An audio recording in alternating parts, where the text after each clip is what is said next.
Hola. I recently gave a talk in front of a small audience in which I spoke about my thoughts on photography and how my vision has evolved as a photographer throughout the years. And while I was putting out the presentation that I was going to share with the public, it became very clear to me that there has been three major stages in my photography journey. So I thought it would be interesting to share it here with you on the channel. Of course, everything on this video comes from my own personal trip. Processes vary widely from person to person. And what took me 10 years to learn, maybe for others will take 2 years or even a lifetime. So for that reason, I think it's important to let it be very clear that there is not a right stage or wrong stage to be. Every stage we are at is an important part of the process, and there is no point in comparing ourselves and the processes of others. We are where we are, and it's only by recognizing this and accepting it that we can make our best work yet. With that being said, let me present to you my first stage, the backpacking years. From 2014 to around 2020, I lived a semi-nomadic lifestyle that saw me traveling from Mexico and Central America to Eastern Europe, the Caucasus, and later Southeast Asia. I had already been photographing a bit for a couple of years before that, in preparation for the beginning of my trip. But it was only until I started traveling that my camera became my full-time companion. Back then, I didn't really have money or the know-how to even care about whether a camera was a good camera or not. All I wanted was to have something between my hands that I can point and shoot at the stuff that I was looking at. My main goal during this period was to eat the world, basically. I was in my early to late 20s with no responsibilities and just enough money to travel as cheaply as I could. And I'm pretty sure that this attitude is reflected in the photographs I took back then. Because in the same way that I was experimenting with all the experiences in life, I was also experimenting with photographic techniques and subjects. Most of my images were shot from a long distance thanks to my zoom lens and ended up capturing the places I was in without going too much into detail. Something harder to do since I was constantly on the go. I also realized that I didn't really trust my photographic skills so much. So I tried to compensate by using all the Lightroom tricks I could find. This translated into highly contrasted shadows and saturated colors. A lot of other gimmicks like HDR and clarity used to the extreme without a justified basis other than it looks cool, bro.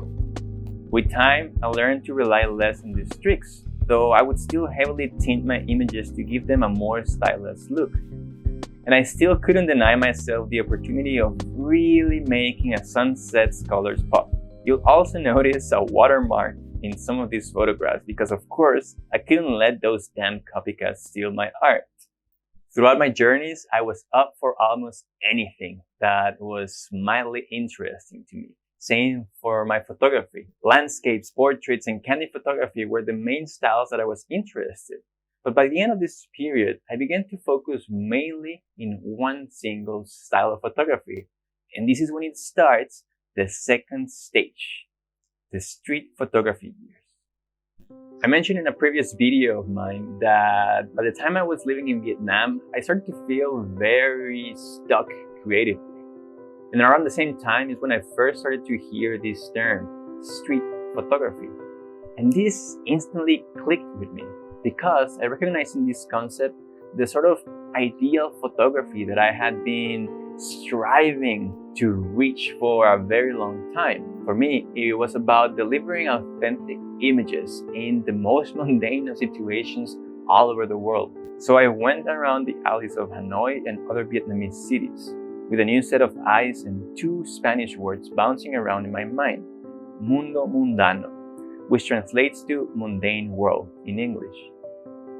Now, with a much bigger focus on the human element, I revisited India, Myanmar, and later traveled to new Asian countries that I hadn't been before, as well as Mexico. Armed with new equipment and my thirst for growth as a photographer, I spent the next 2 years documenting Bali. I kept walking the streets, but also expanding into portraits of the people I met on my walks. After I overcame my fear of reaching out to strangers, I discovered that it makes me very happy to have a conversation with the subjects I'm photographing. A lot of time it leads to even better photo opportunities or to unique, heartfelt experiences. At the same time, I became more interested in still photography as a way of taking a portrait of a culture without necessarily having to display a human in it. And this was another edge for me because I didn't really feel comfortable showing this at the beginning. It was so far off of what I usually thought would make a pretty photograph, and yet I couldn't help going for it. Hair and shadows on the floor of a barber shop? Snap. Only red items against a blue wall? Snap. Interesting letters stick to a window? Snap. This showed me that I was also very interested in doing something else beyond street photography. Was this street? Was this documentary? Did it even matter? And nowadays, I think it's kind of funny to see how my brain was kind of trying to justify the doing of something weird by labeling in such a way that others could recognize. Because that, in a way, made me feel safe. Later, I published a lot of photographs from this period in my Lost in Paradise book. And right after this is when I moved into what I consider the third stage, which for the moment still remained untitled because it's the stage that I am currently in. It began with an accidental trip to Jakarta, in which I allowed myself to go crazy, meaning to let myself be overtaken by my curiosity and sense of playfulness. And it really cemented in me my newfound love for color, typography, and abstract compositions in general.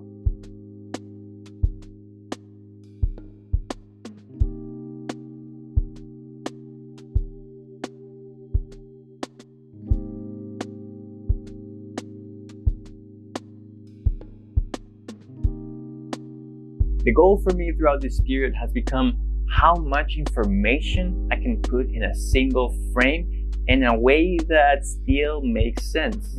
I took this question with me back to Mexico, where for the first time I began to document thinking in terms of long-term projects rather than single images. This helped me maintain a more or less unified thread along most of the photography I did while I was there, even though I was in different locations.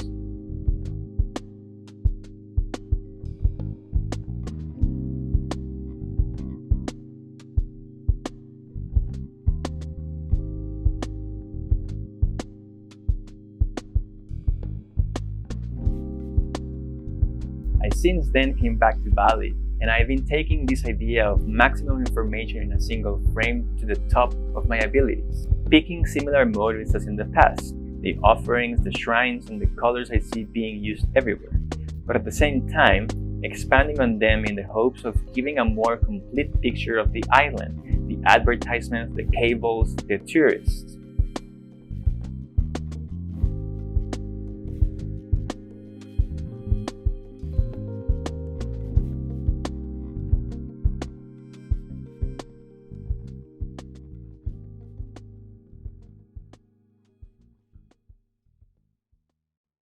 I've been actively trying to release as much control as I can from the creative process, removing a lot of the grip that my rational mind has on my creativity, and instead letting the juices to just flow freely however they want.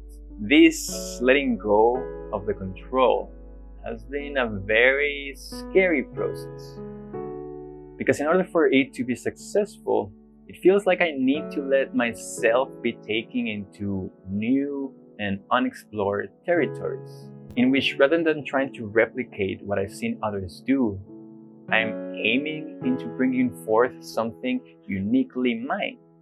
For the first time in my life, it feels like I'm discovering things as I go, in a way that I hadn't allowed myself to in the past. I am still walking the streets, I am still taking candid photographs as well as portraits. But I've been finding for myself that my favorite thing to do is to take photos of the weird shit. To spend an insane amount of time just trying to compose nothing.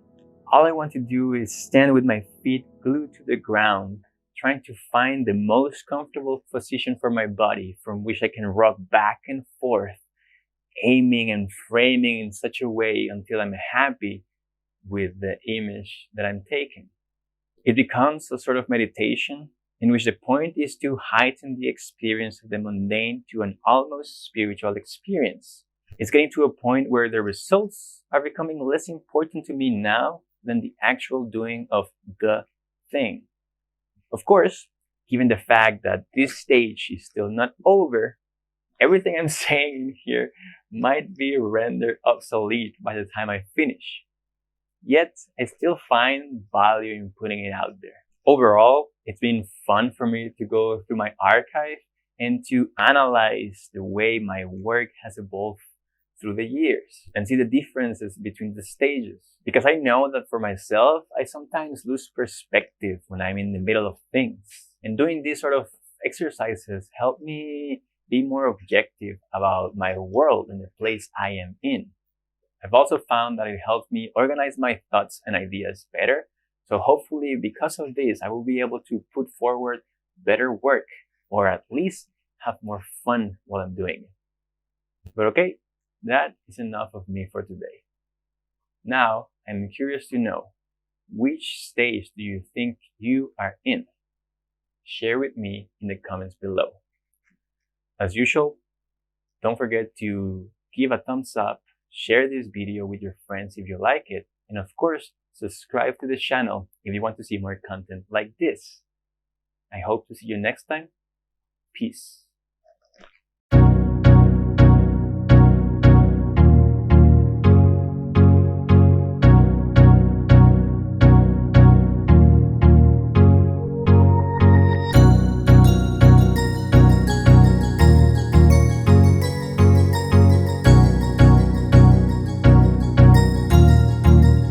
That's good.